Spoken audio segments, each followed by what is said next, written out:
আসসালামু আলাইকুম। স্বাগত জানাচ্ছি বিবিসি আন্তর্জাতিক সংবাদের শুরুতেই থাকছে সংবাদ শিরোনাম।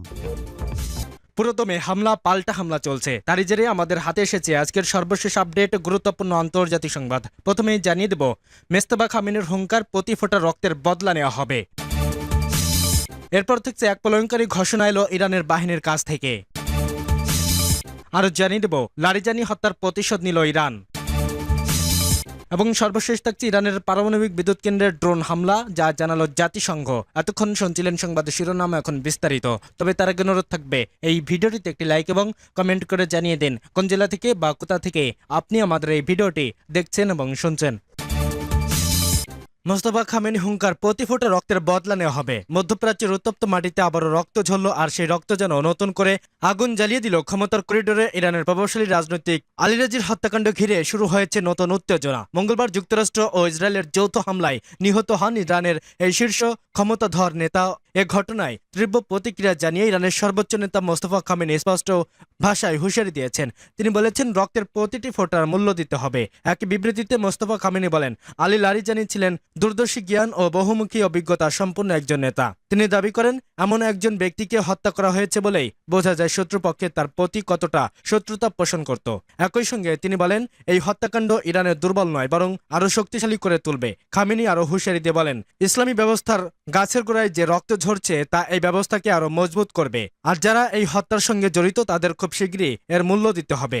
আলী লারিজানির মৃত্যু শুধু একটি ব্যক্তিগত ক্ষতি নয়, বরং ইরানের রাজনৈতিক কাঠামোর জন্য একটি বড় ধাক্কা। দীর্ঘদিন ধরে তিনি দেশটির ক্ষমতায় কেন্দ্রবিন্দুতে ছিলেন এবং গুরুত্বপূর্ণ সিদ্ধান্ত গ্রহণের বড় ভূমিকা পালন করতেন। বিশেষ করে ইরানের পারমাণবিক কর্মসূচি নিয়ে পশ্চিমা বিশ্বের সঙ্গে যখন উত্তেজনা চরমে ওঠে, তখন লারিজানি নিয়েছিলেন প্রধান আলোচক। 2005 সালে জাতীয় নিরাপত্তা প্রধান হিসেবে দায়িত্ব নিয়ে তিনি আন্তর্জাতিক কূটনীতিতে গুরুত্বপূর্ণ ভূমিকা রাখেন।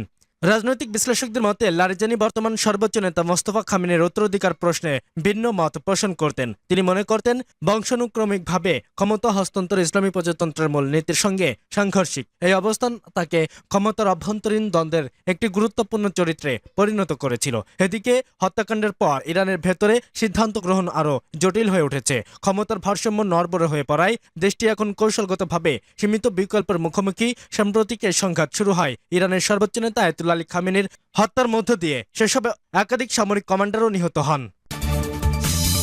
এক প্রলয়ঙ্করী ঘোষণা এলো ইরানি বাহিনীর কাছ থেকে। মার্কিন ইসরায়েলি আগ্রাসনের জবাবে এবার চরম হুঁশিয়ারি উচ্চারণ করল ইরানি বাহিনী। শুধু সামরিক ঘাঁটি নয়, এবার নিশানায় সরাসরি জ্বালানি অবকাঠামো, আকাশে যুদ্ধের দামামা আর বাতাসে বারুদের গন্ধ। ইরানি বাহিনীর খাতাম আল আম্বিয়া কেন্দ্রীয় সদর দপ্তর থেকে ভেসে এলো এক প্রলয়ঙ্করী ঘোষণা। লেফটেন্যান্ট কর্নেল ইব্রাহিম জুলফিকারি সরাসরি জানিয়ে দিয়েছেন, যুক্তরাষ্ট্রের সাথে সম্পৃক্ত আঞ্চলিক জ্বালানি উৎপাদন কেন্দ্রগুলোকে পুড়িয়ে ছাই করে দেওয়া হয়েছে। ঘটনার সূত্রপাত বুধবার ভোরে ইরানের উপকূলীয় শহর আশুলাহে প্রাকৃতিক গ্যাসের প্রাণকেন্দ্রে হিসেবেই পরিচিত সেখানে আচমকা হানা দেয় মার্কিন ও ইসরায়েলি যুদ্ধ বিমান। 4টি বড় শোধনাগার এখন ধ্বংসস্তূপে হয় এই হামলার ক্ষত এখনও টাটকা, আর সেই আগুনে এখন ঘি ঢেলেছে ইরানি বাহিনীর। পাল্টাপাল্টি হুঁশিয়ারি। ইরানি বাহিনী কেবল হুমকি দিয়েই ক্ষান্ত হয়নি। সৌদি আরব, সংযুক্ত আরব আমিরাত এবং কাতারের 5টি প্রধান জ্বালানি কেন্দ্রের আশপাশে থাকা সাধারণ মানুষকে অবিলম্বে এলাকা ছাড়া নির্দেশ দেওয়া হয়েছে। ইরানি ড্রোন আর মিসাইল যে কোনো মুহূর্তেই ধেয়ে আসতে পারে, এই আশঙ্কা এখন থরথর করে কাঁপছে গোটা অঞ্চল। ইরানি নৌবাহিনীর commander rear admiral Ali Reza Tangsiri এক সোশ্যাল মিডিয়ার বার্তায় স্পষ্ট করেছেন, তাদের লক্ষ্যবস্তুর তালিকায় আপডেট করা হয়েছে। এখন থেকে মার্কিন স্বার্থের সাথে যুক্ত প্রতিটি তেল স্থাপনা তাদের গোলার আওতায় থাকবে। তিনি হোমগার্ড ছেড়ে বলেছেন, আমরা সর্বশক্তি দিয়ে আঘাত আনব। 28 ফেব্রুয়ারি থেকে সংঘাত শুরু হলেও এতদিন ইরান জ্বালানি ক্ষেত্রে সরাসরি আঘাত করা থেকে বিরত ছিল। বিশ্ববাজারে তেলের সরবরাহ স্বাভাবিক রাখতেই এই সংযম দেখানো হয়েছিল।